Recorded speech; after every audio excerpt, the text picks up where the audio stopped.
Di balik ketenangan desa-desa di Nusantara, hidup tradisi yang menyatukan hati dan menyambung silaturahmi. Inilah amaliyah Nahdlatul Ulama, dari tahlilan, kenduri, hingga yasinan. Semua berpadu dalam budaya dan iman. Lewat film ini, mari kita kenali dan hayati kembali makna dari setiap amaliyah warisan ulama kita. Nahdlatul Ulama lahir dari kegelisahan para ulama Nusantara. Di tengah ancaman penjajahan dan perpecahan pemahaman Islam, NU hadir untuk menjaga tradisi, ilmu, dan akhlak. Amaliyah NU seperti tahlilan, kenduri, yasinan bukanlah bid'ah tanpa dasar. Ia adalah laku warisan ulama terdahulu. NU bukan hanya organisasi keagamaan, ia adalah kehidupan sehari-hari. Dari lahir hingga meninggal, NU membersamai umat. Amaliyah NU adalah tali pengikat sosial. NU itu Nahdlatul Ulama itu suatu organisasi terbesar di Indonesia yang nggak salah didirikan oleh siapa ya? Hasyim Asy'ari apa siapa ya? Itu yang terkenal dari Jawa Timur itu loh. Betul kulino mbak. Gak tahu mbak. Pokoknya lagi iki aku. NU adalah sebuah organisasi terbesar di Indonesia. Organisasi Islam terbesar di Indonesia. Kepanjangannya apa ya? Nahdlatul Ulama. Kenal NU? Kenal Ya. NU itu apa, Pak? Nahdlatul Ulama. Nahdlatul Ulama. Bapak, istilah tahlilan? Tahlilan iya sering tahlil. Baca? Nggih. La ilaha illallah, la ilaha illallah, la ilaha illallah, la ilaha illallah, la ilaha illallah. Ya, kalau dilihat dari aspek historis dan relevansinya ini, sebagian kalangan ini melihat tahlilan itu bid'ah. Karena di masa Rasul tidak ada kegiatan yang seperti itu. Tapi kemudian di Indonesia, terutama di tempat kita, tahlilan itu sudah menjadi bagian dari budaya masyarakat yang tidak bisa dilepaskan. Lah mengapa ini bisa terjadi? Karena saya melihat tahlilan itu bukan semata-mata ibadah saja, tetapi ini kemudian sebagai satu aktualisasi masyarakat. Artinya inilah Islam yang sudah merasuk ke jiwa masyarakat. Permasalahan apakah ini bagian dari agama tertentu? Saya rasa tidak. Yang menjadi permasalahan ini kan mungkin sejalan dengan kepercayaan yang terdahulu. Tapi kemudian yang kita lihat kegiatan budaya masyarakat yang terdahulu ini dimasukkan nilai-nilai Islam. Yang tadinya berdoa kepada selain Allah, kemudian dimasukkan nilai-nilai Islami. Berdoanya menjadi kepada Allah Subhanahu wa taala. Yang tadinya makanan hanya disembahkan saja, yang artinya tidak dikonsumsi, kemudian diubahlah menjadi konsumsi oleh orang-orang atau masyarakat yang datang di dalam acara tahlilan tersebut. Saya rasa kalau dilihat dari segi budaya, tidak ada hal yang bermasalah. Yang bermasalah adalah yang menjadikan itu masalah.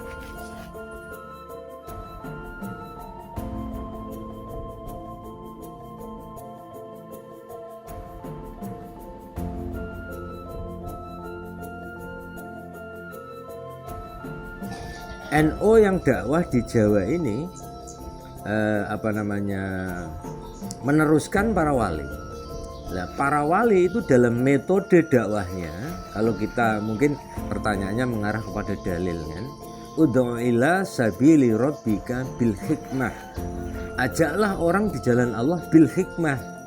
Hikmah ini apa? Hikmah ini kandungan Al-Quran dan hadis secara mendalam. Itu hikmah. Jadi kan tidak bisa kita hanya bicara beberapa menit. Nah, cara dakwah Al-Quran mengajari dengan bil hikmah, dengan ajaan yang baik. Wal mau'idotil hasanah, seruannya juga harus baik. Seruannya harus baik. Kita tidak boleh datang ke satu tempat kemudian wah ini tidak boleh, sesajen haram. Ini haram, tentu dakwah kita akan sulit diterima. Sahabat bertanya, mawadin, apakah agama? Ini pertanyaan definisi tentunya. Jadi sahabat ingin tahu agama itu apa menurut Nabi. Dengan bertanya, mawadin ya Rasulullah. Rasulullah menjawab dengan Jawaban yang sangat pendek. Husnul khuluq. Sehingga yang bertanya tadi mengira bahwa Nabi itu salah di dalam bertanya. Pertanyaan definisi dijawab pendek. Husnul khuluq, budi pekerti yang baik. Ini yang dipakai Kiai NU.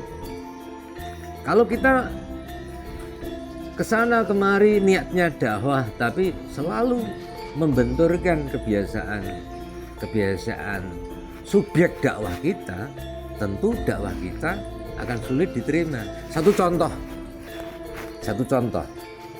misalnya saya datang di kecamatan manapun, kabupaten manapun, kita datangi, izin Pak Camat, izin Pak Bupati, saya akan melakukan dakwah di pendopo kabupaten. Semua bupati yang ada di Indonesia akan menerima, betul enggak? Pasti menerima, karena apa? Ajakan dakwah. Tapi coba saya gunakan, Pak Bupati, saya mau dakwah di pendopo panjenengan supaya Islam maju. Ketika sudah diizinkan, kemudian saya punya persyaratan. Tapi syaratnya budaya wayang yang ada di Blora ini harus dihilangkan. Apakah kira-kira dakwah saya diterima? Tentu akan ditolak. Kenapa? Saya mengajak baik dengan syarat menghilangkan budaya yang ada di Jawa. Itu sama yang digunakan para wali dan kiai. Orang Jawa punya kebiasaan sedekan, tironan sedekan, suronan sedekan. Setelah dipelajari dalam syariat Islam, itu sama sekali tidak melanggar karena sedekah boleh dilakukan kapan saja. Saya kira itu sederhananya. Kalau kita ngundang orang, karena orang NU punya ciri khas sampai kapanpun seneng kumpul-kumpul, betul enggak? Yang biasa kumpul-kumpul siapa? Orang NU. Lah kumpul-kumpul ini kan berarti durasi waktunya kan agak panjang. Kalau ngumpul-ngumpul agak lama, nggak ada makanannya, nggak ada kopinya, kira-kira nyaman enggak? Enggak nyaman.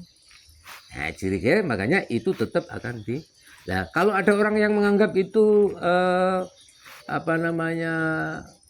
bukan ajaran Islam, ya monggo saja. Yang mana dulu?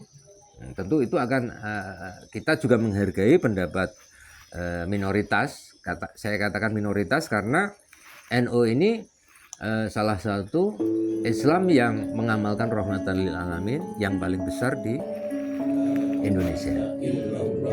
La ilaha illallah, la ilaha illallah, la ilaha illallah, la ilaha illallah, la ilaha. Orang yang ada di dalam alam barzah, yang sudah meninggal di alam barzah, masuk di alam barzah, itu kalau sesuai dengan hadis Nabi, idza matabnu adama ing qata amalu illa min salasin sedaqatin jariyatin aw ilmin yuntafa'u bih aw waladin sholihin yad'ullah. Jadi kalau anak Adam itu mati maka putus amalnya kecuali 3 perkara. 1 adalah sedekah jariyah, 2 aw ilmin yuntafa'u bih, yang ketiga adalah aw waladin sholihin yad'ullah. Berdasar dari aw waladin sholihin yad'ullah, disitulah doa anak untuk orang tua baik meninggal maupun belum itu sangat diharapkan oleh mereka-mereka yang sudah masuk di alam kubur. Berdasarkan penelitian dari orang barat, ternyata orang yang sudah masuk di alam kubur itu kayaknya nyun sewu, kalau kita lihat secara dhoriyah, kita memang orang yang meninggal itu pisahnya jasad dan ruh. Tapi kalau jasad sudah pisah dengan ruh adalah jasadnya dikubur di alam kubur atau di tempat pemakaman, tapi ruhnya kan tidak. Nah ini maka ada suatu riwayat mengatakan bahwa orang yang dikubur itu hanya satu yang diharapkan doanya orang-orang yang masih hidup di dunia. Maka orang yang mendoakan ahli kuburnya, ahli warisnya yang sudah meninggal dunia, fa insya Allah menurut pengertian syariat Islam ala ahlussunnah wal jamaah, insya Allah sampai. Maka satu-satunya harapan mayit, harapan orang yang sudah meninggal itu hanya doa. Maka orang-orang kita terutama warga Nahdliyin untuk ziarah untuk ziarah kubur sangat mendapat prioritas. Maka ada kalanya di suatu kampung itu setiap malam Jumat semua berbondong-bondong ke ziarah ke kubur. Nah, ya Mas, untuk secara detailnya nanti bisa kita kaji di bidang lain. Yang jelas menurut orang-orang ilmuwan orang barat sampai mengadakan penelitian begini, ada apa sih di kubur itu? Setelah penelitian, orang-orang barat mengadakan penelitian, ternyata setelah diadakan penelitian, orang yang dikubur itu semua setiap hari hanya menangis menjerit, merasakan sakitnya siksa kubur. Maka kalau orang yang disiksa, yang kebetulan dapat kiriman doa dari ahli warisnya, dari saudaranya, insya Allah akan sangat mengurangi siksa kuburnya. Terima kasih Dr. Wun. Nah itu seperti yang saya bilang tadi, bid'ah ini kan menurut mereka sesuatu yang tidak dicontohkan Nabi itu dianggap bid'ah menurut mereka. Tetapi kalau menurut, karena di Indonesia ini rata-rata bermadhab Imam Syafi'i, saudara kita yang mengatakan amaliyah orang NU ini bid'ah, dia berpendapat bahwa semua bid'ah itu sesat. Sedangkan Imam Syafi'i, orang yang di usia 7 tahun sudah hafal Quran, orang yang ketika balik sudah menghafal kitab Al-Muwatta, ini mengatakan bahwa bid'ah ini ada yang baik, yang disebut dengan bid'ah hasanah. Memberi makan orang lapar itu baik enggak? Baik. Sehingga para wali, katakanlah mungkin saya imajinasikan saya berada di zaman itu. Kiai, kebiasaan orang sini itu ketika kematian mereka berkumpul untuk makan-makan. Saya sebagai orang yang ahli hikmah, tujuan saya dakwah, saya tidak akan tergesa-gesa itu batal, tinggalkan. Sama akikah itu tradisi jahiliyah sebelum Nabi berdakwah. Tahu akikah kan? Akikah itu orang Arab jahiliyah ketika hamil melahirkan, mereka punya kebiasaan memotong kambing untuk persembahan berhala.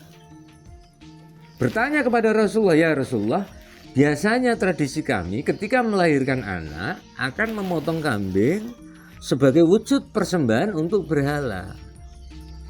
Nabi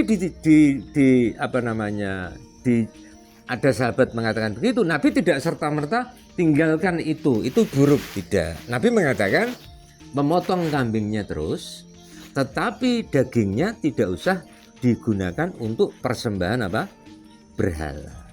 Artinya Nabi, karena itu positif motong kambing, kekeliruannya hanya digunakan untuk persembahan berhala. Seandainya kambing dipotong untuk berbagi dengan tetangga, tentu syariat itu, itulah awal mula ada syariat akikah. Itu satu contoh. Paham ya? Jadi kenapa orang NU tahlilan, kumpul-kumpul orang mati, makan masih dipertahankan, manakiban makan masih dipertahankan? Tentu itu sudah dua hal yang berbeda. Artinya zikirnya tentu baik, makan-makannya sebagai wujud sedekah orang yang undang. Kalau di luar, ya saya nggak menyebut nama.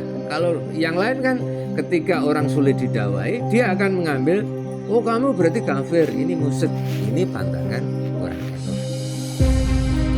Amaliyah NU bukan peninggalan masa lalu, tapi pegangan masa depan. Ia mengajarkan cinta kepada yang telah tiada, hormat pada yang tua, dan kasih pada sesama.